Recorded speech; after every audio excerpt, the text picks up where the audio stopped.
మీకో విషయం తెలుసా? రొట్టె విరుపు ప్రతి ఆదివారం తీసుకోవాలి. ఇది దేవుడు నిర్ణయించిన క్రమమని అయ్యగారు చెప్పారు. అయ్యగారు చెప్పారా, దేవుడు చెప్పాడా? దేవుడు చెప్పకుండా అయ్యగారు ఏం చెప్పరు బాబు. అవునా? ఎక్కడ చెప్పాడు? బోర్డు మీద బాబు. అది కాదమ్మా, ఓన్లీ అయ్యగారికే చెప్తే మిగిలిన వాళ్ళంతా ఏమైపోతారు? అందరూ నరకానికి వెళ్ళిపోవాల్సిందేనా? అలా కాదు బాబు, ఈ విషయం బైబిల్లో కూడా రాయబడింది. దాన్ని అయ్యగారి ద్వారా దేవుడు ఆచరణలోకి తీసుకొచ్చాడు.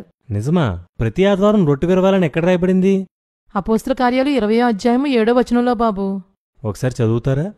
ఆదివారమున మేము రొట్టె విరుచుటకు కూడినప్పుడు పౌలు మర్నాడు వెళ్ళనయుండి. ఇందులో ప్రతి అనే మాట లేదు కదా.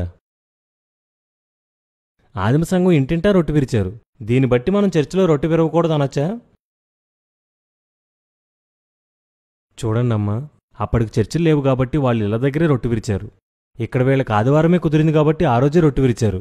రొట్టె విరుపునకు షరతులన్నీ కొరింథీయులకు రాసిన మొదటి పత్రిక 11వ అధ్యాయంలో దేవుడు చెప్పాడు. అందులో దీన్ని మళ్లీ మళ్లీ చేయాలని చెప్పాడు తప్ప, ఆ చేసేది పగలు చెయ్యాలా, రాత్రి చెయ్యాలా, సంవత్సరానికి ఒకసారా, నెలకొకసారా, 15 రోజులకు ఒకసారా, వారానికి ఒకసారా అనేది చెప్పలేదు. రొట్టె విరుపును మన అవసరాన్ని బట్టి, అనుకూలతను బట్టి తీసుకోవచ్చు. ఎన్ని రోజులకు ఒకసారి తీసుకోవాలని దేవుడు ఆజ్ఞాపించలేదు. దేవుని వాక్యానికి ఏదీ కలపకూడదని బైబిల్ చెప్తుంది.